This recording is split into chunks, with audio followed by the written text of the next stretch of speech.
Divorce ചെയ്തിട്ടും ഒരുമിച്ച് കഴിയുന്ന ഭാര്യാഭർത്താക്കന്മാര് ഇത്തരം ആളുകളെ കുറിച്ച് നിങ്ങൾ കേട്ടിട്ടുണ്ടോ? ഇവര് ഭാര്യാഭർത്താക്കന്മാരാണ്, പക്ഷെ ഒരുമിച്ച് കിടക്കാറില്ല. രണ്ട് റൂമിലാണ് കിടക്കാറുള്ളത്. ചിലര് ഒരു റൂമിൽ തന്നെ രണ്ട് കട്ടിലിട്ട് കിടക്കാറുണ്ട്.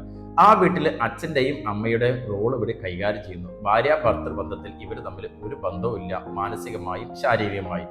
അതേപോലെ കല്യാണത്തിനൊക്കെ പോയി കഴിഞ്ഞാൽ ഇവർ ഭാര്യ ഭർത്താക്കന്മാരെ പോലെ അഭിനയിച്ചുകൊണ്ടിരിക്കുന്നു. ഷോപ്പിങ്ങിന് പോകുന്നുണ്ട്, മറ്റുള്ള കാര്യങ്ങളൊക്കെ ചെയ്യുന്നുണ്ട്, വീട്ടിലെ ചെലവുകൾ നടക്കുന്നുണ്ട്. പക്ഷേ ഇവർ തമ്മിൽ യാതൊരുവിധ കോണ്ടാക്റ്റും ഇല്ല. സ്ലീപ്പ് ഡിവോഴ്സ് എന്ന് പറയും. മക്കളുടെ കാര്യം നോക്കണം, മക്കളെ കെട്ടിച്ചയക്കണം, മക്കളുടെ പഠനം നോക്കണം.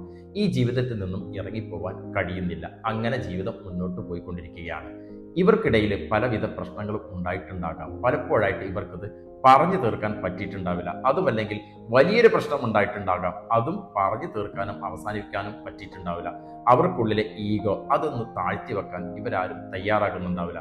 നല്ലൊരു പ്രൊഫഷണലിന്റെ അടുത്തെത്തിയാൽ ഇതിനൊക്കെ പരിഹാരങ്ങൾ ഉണ്ടാകാറുണ്ട്. ഇത്തരത്തിലുള്ള കുടുംബങ്ങൾ നല്ല ജീവിതത്തിലേക്ക് പ്രവേശിച്ചിട്ടുള്ളത് ഒരുപാടുണ്ട്. പക്ഷേ ഇവരിതിന് തയ്യാറാകാത്തത് ഈ ജീവിതം ഇങ്ങനെ മുന്നോട്ട് കൊണ്ടുപോകാൻ കാരണമാകാറുണ്ട്. ഈ ഒരു ഘട്ടത്തിലൂടെ കടന്നു പോകുന്നവർക്ക് മാത്രമേ അതിൻ്റെ വേദന മനസ്സിലാകൂ. നിങ്ങൾക്ക് ആർക്കെങ്കിലും പരിചയമുണ്ടോ ഇത്തരത്തിലുള്ള ആളുകളെ?